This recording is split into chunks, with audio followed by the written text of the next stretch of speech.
Hello, everybody. Welcome back to Screenstars. I'm here today to bring you my review for the 2025 horror mystery Boneface. The film is written and directed by Michael Donovan Horn, and it stars Elena Sanchez, Jeremy London, Ali Hart, Miles Doliek, a trial Clark, and Richie Montgomery.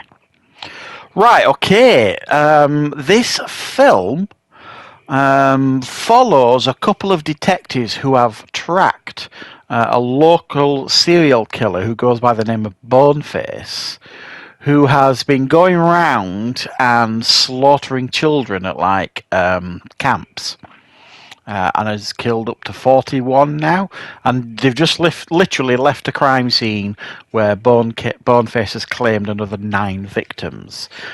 So they track Boneface to a local diner. The sheriff and the deputy go in there, and it's full of customers.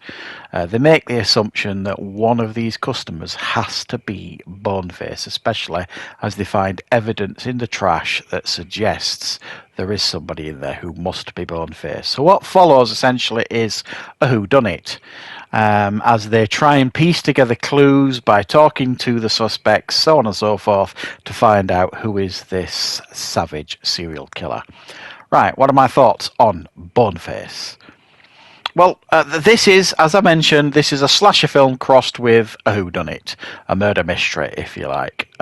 Clever idea, like it. I like films that kind of play around with a few different genres, and this doesn't overextend itself and keeps quite an enthralling mystery going right till the end. If you're going into this expecting it to be a full-on slasher film, you might be disappointed. It's not exactly what you're getting here. Yes, you get to experience like the beginning of the film, these 9 kids being killed at the camp. Doesn't show a massive amount, but you get the idea. The big chunk of this film is the murder mystery part, where the sheriff and the deputy go into the diner, and it's full of all sorts of different customers, and they have got to basically do their jobs, use their detective skills, and figure out which one of them is Boneface. And now I like a good murder mystery. I like a whodunit. It's almost, it's like a slasher version of Poirot in many ways, I suppose. But it worked for me. While this isn't one that's going to massively stick in the memory, and it's not one of those that I would be in a huge rush to trip over myself to watch it again or anything. I appreciated what was put in front of me here, and I enjoyed it for the most part. I thought it was well put together. It kept me guessing. It might not you. These films are depending on how you watch them and how you piece the clues together, you might figure it out before others, but it's not one of those films where it makes it particularly obvious who the killer is. It genuinely could be a few of these people in the diner, and it doesn't show its hand too quickly. This film gives you a couple of red herrings here and there, so it does kind of keep you guessing. I thought it does a good job of that, and there's a wide mix of different people in this diner to go with. You've got the cook, you've got the waitress, you've got the local mature flirty lady, you've got the local geek who works at the cinema, who projects horror movies and stuff. You've got a local guy that works as a construction worker. You've got 2 bikers. You've got a father and a daughter, and a photographer, I think. I think I've got everyone there, but I might have missed somebody. So that you've got all these different people, and it goes right through measuring their foot sizes, because they've got footprints from the killer, so checking the sizes of the boots, to literally interviewing them almost one at a time in front of everybody.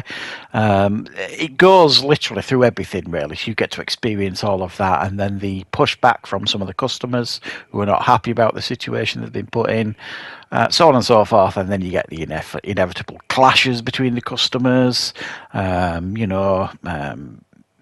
as I said, red herrings drop, so you're kind of thinking, ooh, it could be that person. Is it that person? And then you get the the ending, which I think it's actually quite a solid ending. If I'm, if I'm honest, it's kind of. I think you'd probably describe it as a predictable ending. Not predictable in the sense of predicting who the killer is, but predictable in the outcome, if you like. Because the film has kind of given you red herrings before. Is it going to continue to give red herrings? And I think it maybe overextended itself a little bit by the end of the film. But I enjoyed this. I'm not going to lie. It kept my attention. It kept me involved in the film. I felt invested in the majority of the characters, even though I didn't like a lot of the characters, because you weren't meant to like some of the characters. So it does a good job, really, of not presenting pillars of society in this diner. There's a wide variety of people for you to kind of mill over in regards to who the killer is. The performances, I felt, were all solid as well. Nobody stood out here as giving a poor performance. Nobody stood out in regards to, oh, it's definitely them, or it can't be them, that sort of thing. They all kind of give moments where you kind of pause because you've got doubts about this, that, and the other. I thought the look of Boneface was pretty interesting as well, even though the film doesn't do a good job of explaining why this killer dresses up with a mask made out of bones on. At least if it did, I missed that bit. But it is definitely an effective look, and definitely an effective killer. You know what I mean? Up to this point, the killer has killed 41. I think it's 41 people they say in the film. So it's this killer has killed at 2 other camps before, and this is the 3rd time this killer has struck at this new camp, sort of thing. So yeah, I thought the look of Boneface was quite well done, if I'm honest. So I thought this as a slasher stroke murder mystery, worked quite well. I mean, you could argue that most slashers are murder mysteries in a way, because you've got to kind of figure out who the killer is. But this is done in such a traditional way. A la putting people in a room and the detectives trying to figure out who the killer is. I mean, it's a very, very traditional murder mystery. It's almost, as I say, Poirot-like in its approach to telling its story. So, like I say, if you're going into this expecting a full-on slasher, you might be disappointed. You get a bit of that at the beginning, you get a bit of that at the end, but all of the in-between stuff is murder mystery, whodunit type stuff. And if I'm honest, that's probably the bit I preferred, but that's just me. So I'm going to give it a solid 7 out of 10. This one, I thought it did what it did well, and it didn't try to overextend itself by overcomplicating matters. It kept it fairly simple for the most part, and that sometimes is all you need in a film like this. So yeah, check it out, guys, if it sounds like it's a film that you might be interested in, and I will of course be back with plenty more content on the channel very, very soon.